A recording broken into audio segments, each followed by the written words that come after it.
Hello everyone, সবাই কেমন আছো? আশা করি ভালো। আমিও বড়িয়া আছি। আজকে আরেকটা তোমাদের জন্য কোশ্চেন নিয়ে এসেছি। কি কোশ্চেন? দেখো বোর্ডে দেখো। 4x² plus 9y² equals to 12xy। 4x² plus 9y² is equals two 12xy। তাহলে x ইজ টু y বের করতে হবে। এই যে কোশ্চেনটা অনেকের মনে হবে একদম পাত্তি কোশ্চেন, একদম ইজি কোশ্চেন। তবে হ্যাঁ, অনেকের এই কোশ্চেনটা একটু মনে হতে পারে টাফ। ঠিক আছে, তো তোমরা অ্যাট ফার্স্ট নিজে ট্রাই করো, ভিডিওটা পজ করো, একদম পজ করো, নিজে ট্রাই করো। তারপরে যদি আগে করতে পেরেছো, ঝাপ করে কি করবে, কমেন্ট বক্সে কমেন্ট করো যে স্যার এত হচ্ছে অ্যান্সার। তারপরে অ্যান্সারটা মিলিয়ে দেখো আমার সাথে যে হচ্ছে কিনা। অ্যাট ফার্স্ট পজ, আগে পজ করো, ট্রাই করো।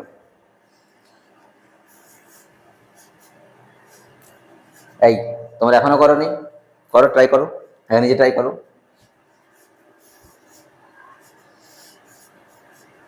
বাস, হয়েছে। ওকে, এবার দেখো আমি কি বলতে চাইছি। কি করবো স্যার? 4x², এই যে 4x², সেইটাকে স্যার আমি লিখতে পারি কিনা বলো তো? 2x তার হোল স্কোয়ার। 4x² সেটাকে আমি 2x তার হোল স্কোয়ার লিখতে পারি? একদম লিখতে পারি, কেন পারি না?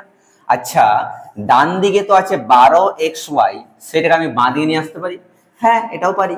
সিম্পল, 12xy লিখতেই পারি, কোনো অসুবিধা নেই একদম।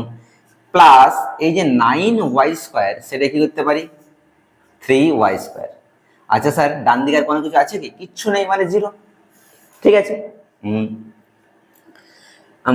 2x তার হোল স্কোয়ার, এইটাকে এই যে 12xy দেখতে পাচ্ছি, এটাকে আমি সাজিয়ে লিখতে পারি। দেখো তো, 2 × 2x × 3y। কি মাথায় এসছে?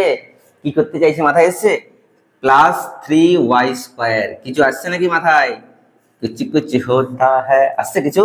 দেখো, এটা যদি আমরা a ভাবি, তাহলে a² minus 2ab plus b²। কিসের ফর্মুলা বলো তো? a মাইনাস বি তার হোল স্কোয়ার। ঠিক বলেছো, a মাইনাস বি তার whole square, this is equals to 0। ঠিক কিনা? হয়েই গেল অঙ্কটা, তাই না? 2x মাইনাস 3y, এই যে স্কোয়ার আছে, সেটা আমি যদি স্কোয়ারটা না লিখি তাহলে কি হবে বলো? √0 হবে। আর √0 মানে কত হয় স্যার? 0ই হয়, সবাই জানি আমরা। আচ্ছা, 2x মাইনাস 3y কে তুমি ডান দিকে পাঠিয়ে দাও, কি হবে বলো? 3y হবে। আরে ভাই, আর মাইনাসটা হবে না তো? আচ্ছা, আমাদের বের করতে বলেছে x ইজ টু y, মানে x/y। x is two y মানে হচ্ছে x/y। তাহলে তুমি যদি এটাকে x/y লিখতে চাও, তাহলে বলো 2/3 লিখলে হয়ে গেল। কিন্তু এইবারে এই জিনিসটা 2/3 হবে নাকি 3/2 হবে, সেটা আমরা কি করে বুঝবো স্যার? দেখো, এটাকে তুমি মনে মনে কোনাকুনি গুণ করো তো। দেখো, 3 এর সঙ্গে x গুণ হচ্ছে 3x, বাট এখানে আমার তো 2x আছে, তার মানে এটা আমি ভুল লিখেছি। এটা কি হবে? এটা হবে 3/2। এবার দেখো তো, 2 এর সঙ্গে x গুণ হলো, 3 এর সাথে y গুণ হলো, ঠিক আছে। তার মানে x/y মানে হচ্ছে x ইজ টু y, আর 3/2 মানে হচ্ছে 3 ইজ টু 2। বুঝেছে? আমাদের তো এটাই বের করতে বলেছিল, x ইজ টু y মানে কত। ব্যাস, x ইজ টু y মানে হয়ে গেল 3 ইজ টু 2। পেরেছো বুঝতে? কত সিম্পল, তাই না? খুব সিম্পল না? চলো এটা করে নাও।